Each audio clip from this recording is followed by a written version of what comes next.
Boa noite, sejam bem-vindos. Essa é uma atividade científica da Associação Médica de Goiás, no estúdio dessa entidade, juntamente com a Comissão Estadual de Residência Médica, SEREM Goiás, com o intuito de trazer educação médica continuada, especialmente aos médicos residentes do estado de Goiás e também do Brasil. Esse é um curso da SEREM Goiás, em parceria com a AMG. Estamos então aqui nesse estúdio para esse fim. Esse curso será feito então todas as quartas-feiras às 19h30 e todos os domingos às 11 da manhã. Para fazer um curso sobre reprodução assistida, reprodução humana. Começando hoje então com o professor Tarek Saidab. O professor Tarek é professor da Faculdade de Medicina da Universidade Federal de Goiás, professor da Faculdade de Medicina da Univangélica, médico, especialista em ginecologia e obstetrícia e habilitado na área de reprodução assistida. Agradecer então aqui a diretoria da MG, na pessoa do seu presidente, o professor Washington Luiz, e começando hoje, portanto, nos próximos 6 semanas, teremos essa atividade continuada, que está dando benefício então aos médicos goianos e aos residentes de Goiás. Professor Tarek, será à vontade.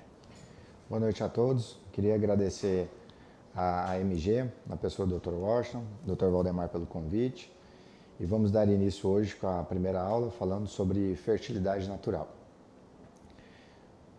Então nós vamos abordar durante a aula a fertilidade natural, os conceitos e a prevalência da infertilidade. Pode passar? Aqui está o cronograma do curso. Então, ao longo dos últimos anos, a gente teve uma diminuição na nossa taxa de natalidade. Essa diminuição, como a gente pode ver, se deu principalmente ali em torno da década de 80 e da década de 90, com a entrada da mulher no mercado de trabalho. Então, a gente tem essa diminuição devido a fatores comportamentais e também devido à postergação da maternidade. Hoje, com a postergação da maternidade, mesmo que o casal queira ter vários filhos, não há tempo suficiente para esse número de filhos aumentados. Por isso que a média populacional, a tendência é se manter ali em torno de 2 filhos por casal. E a infertilidade, ela traz impactos sociais, psicológicos e também econômicos. À medida que a população vai envelhecendo, a gente tem uma alteração nas taxas, né, de natalidade, e com isso a gente tem uma preocupação com a previdência. Alguns países desenvolvidos hoje têm um grande incentivo a pesquisas, principalmente na taxa, principalmente com relação a pesquisas na área da reprodução assistida, justamente com essa preocupação com a previdência social. A fertilidade natural é a capacidade de reprodução para aperfeiçoar e perpetuar a espécie. E isso é uma das mais importantes características dos seres vivos. À medida que os organismos tendem a ser mais evoluídos, o processo de reprodução é mais complexo. Então, nos organismos menos evoluídos, a gente tem um processo mais simples, como a divisão única celular, como no caso das bactérias, e nos animais superiores, como é no caso da nossa espécie, requer um equilíbrio morfológico, funcional e também comportamental, onde que o estresse, fatores alimentares, sono, tudo isso pode influenciar na fertilidade natural. E a preocupação com a fertilidade vem ao longo de toda a história humana, né? Os primeiros registros nós temos de papiros antigos, de 2.200 anos antes de Cristo, através dos papiros de K1. E ao longo da história, a fertilidade e a infertilidade sempre esteve correlacionado com problemas emocionais, sociais, éticos e religiosos. Na antiguidade, a mulher era o centro do processo reprodutivo. E a infertilidade era visto como uma punição. Isso a gente pode ver nos textos egípcios, na Grécia Antiga, nas passagens cristãs e nas passagens muçulmanas também. A fertilidade natural também é citada na Bíblia como uma bênção, né? através dos capítulos de Gênesis, onde a gente pode ver, como por exemplo, no Gênesis 1, 28, crescei e multiplicai-vos. E também nas religiões pré-históricas, né, como a gente vê essa Vênus de Willendorf, possivelmente uma deusa da fertilidade, onde que há registros, acredito que tenha mais de 30 mil anos. E o primeiro estudo para tentar explicar a fertilidade, a concepção, veio de Aristóteles, onde que ele acreditava que a origem do ser humano era basicamente paterna e a mulher apenas era o meio onde queria se desenvolver e crescer o embrião. Já Hipócrates, né, foi o primeiro relato médico, ele já acreditava na origem paterna e na origem materna, e os estudos da anatomia começou com Da Vinci. Em 1672, a gente teve a primeira descrição do ovário, né, e a função folicular, e pouco tempo depois, em 1677, a gente teve a primeira descrição dos espermatozoides, onde eles eram descritos como pequenos animáculos. Isso se deu principalmente através da evolução das lentes e do microscópio. Com relação à reprodução assistida, os primeiros modelos foram modelos animais, realizados no século XIII, através dos árabes, no intuito de aprimorar a raça dos cavalos. Em 1779, Lázaro Spallanzani, além dos conhecimentos, né, que ele transmitiu para a gente na microbiologia, ele também começou a desenvolver a inseminação em rãs e cães. A primeira inseminação em seres humanos foi em 1790, com John Hunter, onde a indicação era fator masculino, onde havia a presença de hipospádia. Em 1835, né, Jaime Marion Sims fez 55 inseminações em 6 mulheres diferentes, porém obtendo apenas um sucesso, que depois resultou no abortamento. Em 1884, a gente teve a primeira, com o Pancoast, a primeira doação heteróloga, onde a gente teve uma quebra da ética aqui, visto que o casal não sabia que o sêmen utilizado era de uma terceira pessoa, no caso um estudante de medicina, sendo relatado apenas após 20 anos que o sêmen era de doação heteróloga. Em 1944, começou a pesquisa de embriões em laboratório. Em 1968, Edwards e Steptoe começou os avanços através da laparoscopia, onde inicialmente era feita a captação ocitária. Em 1978, teve o nascimento da primeiro bebê, que foi a Louise Brown, né, através da fertilização in vitro. Em 1982, com a melhoria dos ultrassons, principalmente dos endocavitários, foi possível fazer a aspiração folicular através da ultrassonografia, guiada pela ultrassonografia transvaginal. Aqui é o primeiro relato, né, do primeiro bebê, e aqui a gente vê que a primeira tentativa realizada em 1976 por Steptoe resultou numa gravidez ectópica, e depois, em 78, foi o nascimento do primeiro bebê. Falando um pouquinho aqui do Brasil, a primeira fertilização in vitro ocorreu em 1984, em São José dos Pinhais, no Paraná. Em 1990 foi a primeira FIV em Goiás. Em 1992 a primeira ICSI. Em 2003 a primeira fertilização in vitro realizada pelo sistema público aqui em Goiás, no laboratório da UFG. Aqui os professores Rodopiano, Mária Probato e Dr. Valdemar. Também a reprodução assistida propiciou grandes avanços também na parte do estudo genético, onde começou também as pesquisas, né, das alterações genéticas e a transmissão para as proles em 1968, onde começou as biópsias de embriões de coelho.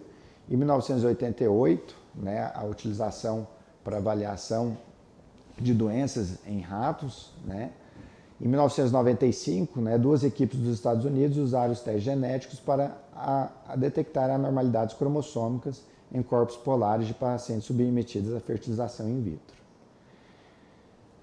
Os testes genéticos pré-implantacionais, eles passaram pelo PCR, onde que fazia a pesquisa de um único cromossomo, depois passou para o método de Fish, onde era possível avaliar até 6 cromossomos, depois o ACGH, que pesquisava toda a cadeia dos cromossomos, e depois do NGS, que é o sequenciamento de nova geração. E aqui começou a detecção de embriões mosaicos, e levando a novos questionamentos sobre a transferência desses embriões.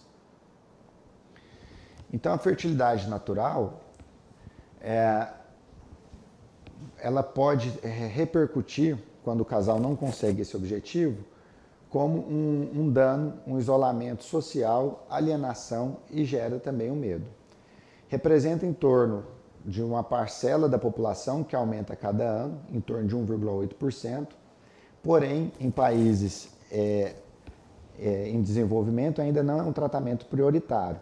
Já em países onde tem um grande número de idosos, as pesquisas na reprodução humana estão cada vez com investimentos a fim da questão da previdência social. E a reprodução humana assistida, ela proporcionou avanços na estrutura celular, na genética, na manipulação de gametas, no estudo da endocrinologia, no diagnóstico genético pré-implantacional e também constantemente na bioética. Para ocorrer a fertilidade natural, é necessário que 4 compartimentos complexos estejam interagindo entre eles.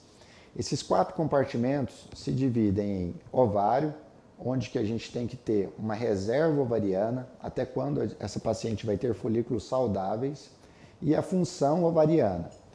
Também é importante a gente avaliar as tubas, onde antigamente acreditava-se que era apenas um trajeto, hoje ela já é tida como um órgão devido às suas múltiplas células, né, células produtoras de líquido, movimentos ciliares e até mesmo peristaltismo, que respondem a questões hormonais.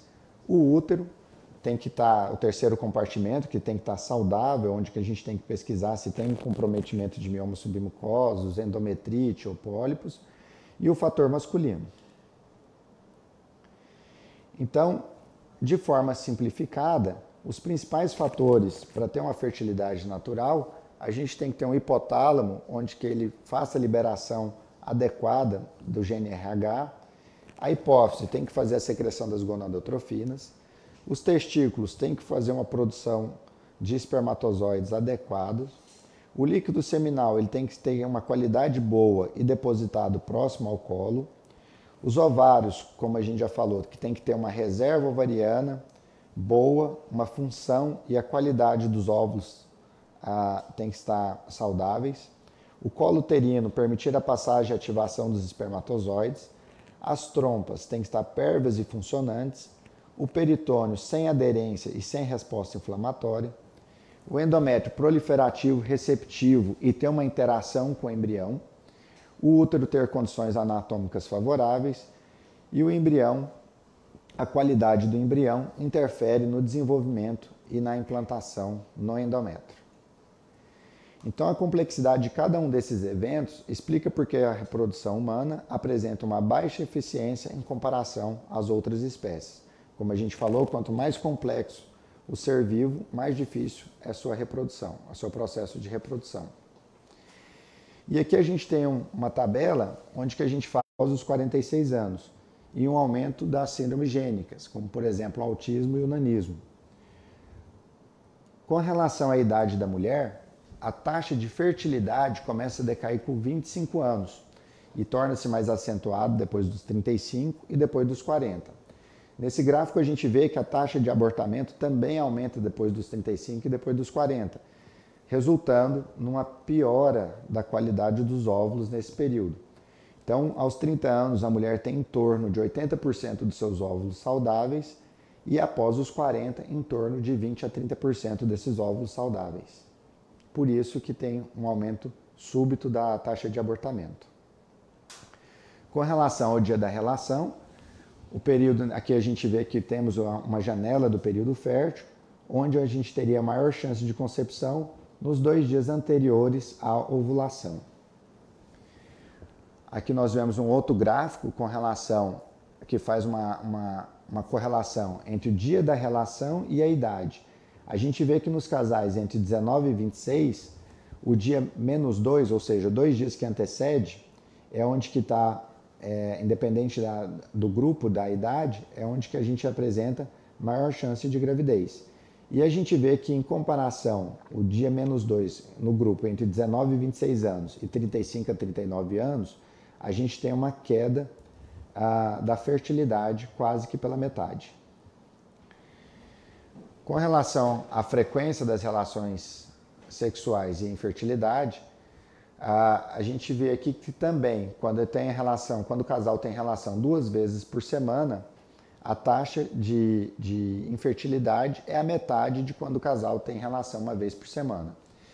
E no mesmo grupo, entre 19 e 26 anos, a taxa de infertilidade é de 8%, enquanto no grupo de 35 a 39 anos é de 18%. Portanto, a mulher entre 35 a 39 anos tem a metade da chance de gravidez do que a mulher entre 19 e 26 anos. Esse artigo, né, de 2022, de janeiro de 2022, ele traz para a gente que você calcular o período fértil para o casal, para todos os casais, pode gerar um estresse desnecessário no casal, onde a gente tem taxas semelhantes de fertilidade, né, aproximadamente 15% por mês, com o casal tendo relação 2 vezes por semana. Calcular o período fértil seria útil de acordo com a história da paciente, né? Pacientes que às vezes trabalham com viagens, né, em escalas de plantões. Então, você tem que individualizar essa orientação para os casais. Com relação a hábitos de vida, o cigarro ele afeta tanto a fertilidade no homem quanto na mulher. A cafeína, acima de 500 miligramas, a gente afeta a fertilidade na mulher e afeta a alteração da motilidade dos espermatozoides. A obesidade afeta tanto o fator masculino quanto o fator feminino. As drogas e o cannabis afeta a fertilidade também, tanto no sexo masculino quanto no sexo feminino. E o álcool a gente tem que afeta tanto a fertilidade masculino quanto feminino. E temos poucos trabalhos aí que falam que talvez uma dose de vinho não teria alteração na fertilidade. Uma dose de vinho semanal. Com relação aos conceitos, então, infertilidade é caracterizada como uma doença ou incapacidade de estabelecer gravidez clínica após 12 meses de relações sexuais regulares e desprotegidas, ou devido a uma diminuição da capacidade de uma pessoa em reproduzir individualmente ou com um parceiro. Alguns trabalhos traziam uma diferenciação entre infertilidade e subfertilidade, mas a tendência atual é o termo infertilidade ser o mais utilizado e subfertilidade é um termo que pode ser usado de forma intercambiável com infertilidade. Esterilidade seria um estado permanente de infertilidade. Isso também é importante a gente falar para as pacientes. Quando a gente fala que a paciente está apresenta um grau de infertilidade, isso não quer dizer que ela não vai conseguir ter a gravidez. E fecundabilidade seria a taxa de gravidez por ciclo. Falando sobre conceito ainda, a reprodução assistida é conceituada pela Sociedade Americana de Medicina como conjunto de técnicas que visam facilitar o encontro dos gametas no organismo materno, ou seja, técnicas intracorpóreas ou de baixa complexidade, ou em laboratório, técnicas extracorpóreas ou reprodução assistida de alta complexidade, para que ocorra a fertilização. Então, como técnicas de baixa complexidade, a gente tem o coito programado, a inseminação intracervical e a inseminação intrauterina. Como técnicas de alta complexidade, a gente tinha a transferência intraturária de gametas, a fertilização in vitro e a ICSI.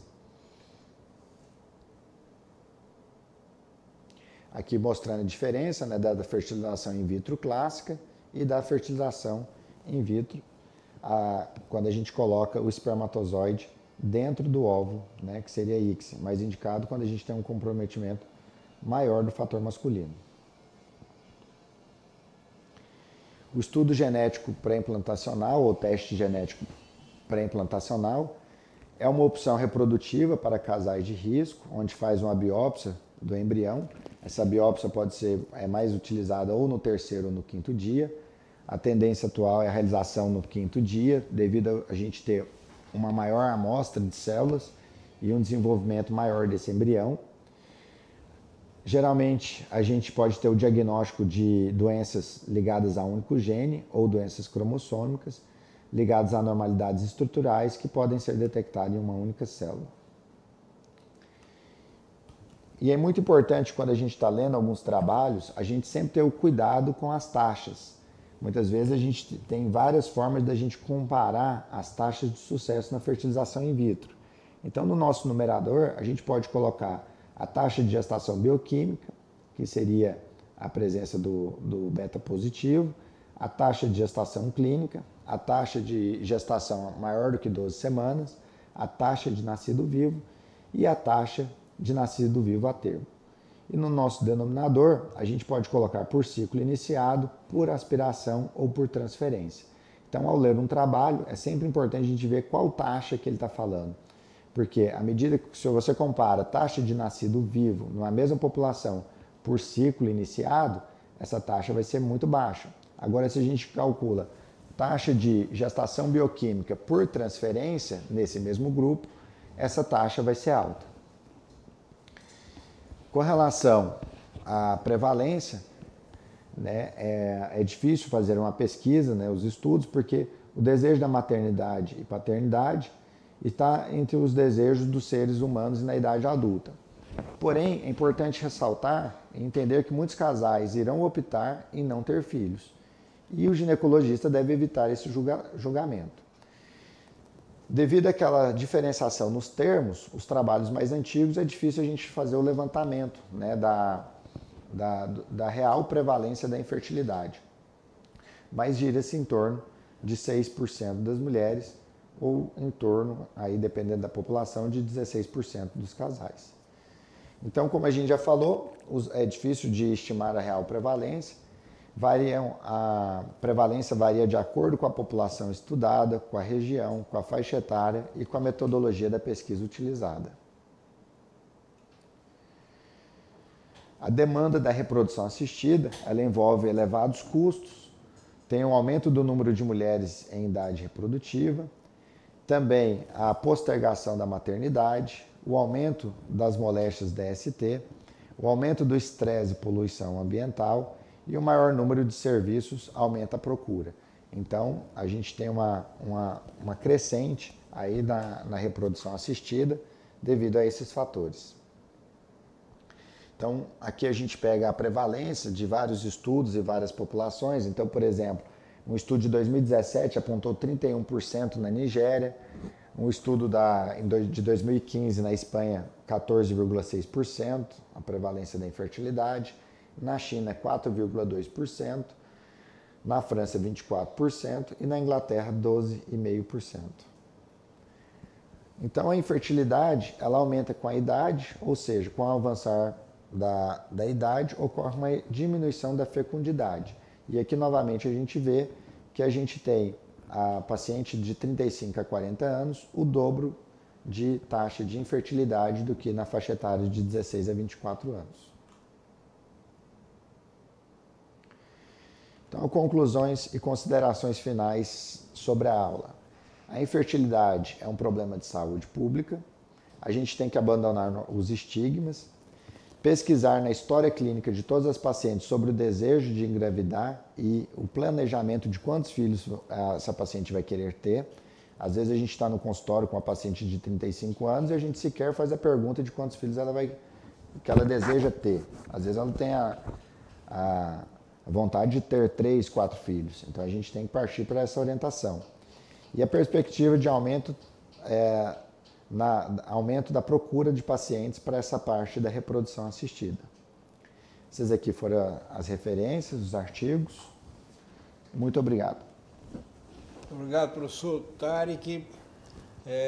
A reprodução humana assistida é um evento dos mais relevantes para a história do ser humano e também para a história do ponto de vista de avanço tecnológico. Sem dúvida, na virada do século foi a tecnologia, com grande avanço da ciência, instrumental, equipamentos, que permitiu a vida humana em laboratório. Casais que jamais seriam pais e mães, não houvesse a tecnologia, hoje podem ser pais e mães, né?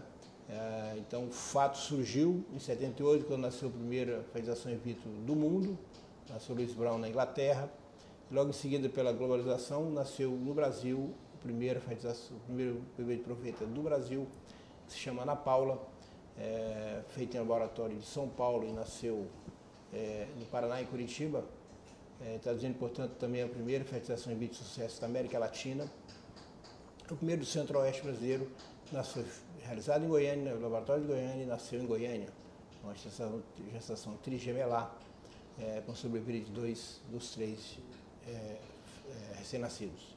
Portanto, isso trouxe esse avanço maravilhoso, resolveu um problema populacional, e o mais importante é que, de regra geral, a alta tecnologia trabalha com alto custo. E, de maneira geral, as populações que se beneficiam da alta tecnologia são populações que podem despender esse custo. Mas na reprodução humana assistida trouxe um detalhe interessante, que essa extensão do benefício do casal sem filhos se tornar pais e mães se estendeu rapidamente de grupamentos que têm um poder financeiro maior para bancar o investimento da pesquisa, então isso se deu rapidamente a populações de menor poder aquisitivo. Portanto, a gente pode dizer que é uma tecnologia democrática, porque ela se deu nos 2 setores de maneira muito rápida, atendendo, portanto, as populações que necessitam chegar ao seu filho. Ser pai e mãe são condições de grande valor familiar, valor cristão e valor também psicoemocional. O maior amor do mundo é o amor da mãe pelo filho, amor ventral, né? Amor incondicional. Portanto, quando há o desejo pelo filho, ele é muito grande. Por isso merece toda a nossa atenção, a nossa consideração. E é tão importante que a Comissão de Residência Médica entende que isso deve ser um curso aplicado aos residentes de maneira ordeira e ordinária durante o ano, e preciso que o residente tenha essa formação.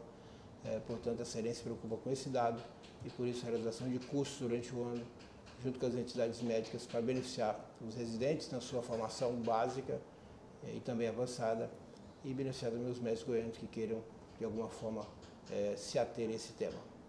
Sr. Thales, muito obrigado. Nós estamos nesse primeiro evento desse estúdio AMG, né, já praticamente começando essa evolução para a inauguração completa e plena desse estúdio. Agradecer, então, o nosso pessoal da TI que está aqui nos auxiliando, para que esse evento acontecesse de maneira plena. E esse material vai ficar, portanto, pendurado aí no site da AMG, pendurado no site da Serem e também no YouTube, né? Muito obrigado a todos, uma boa noite, um forte abraço.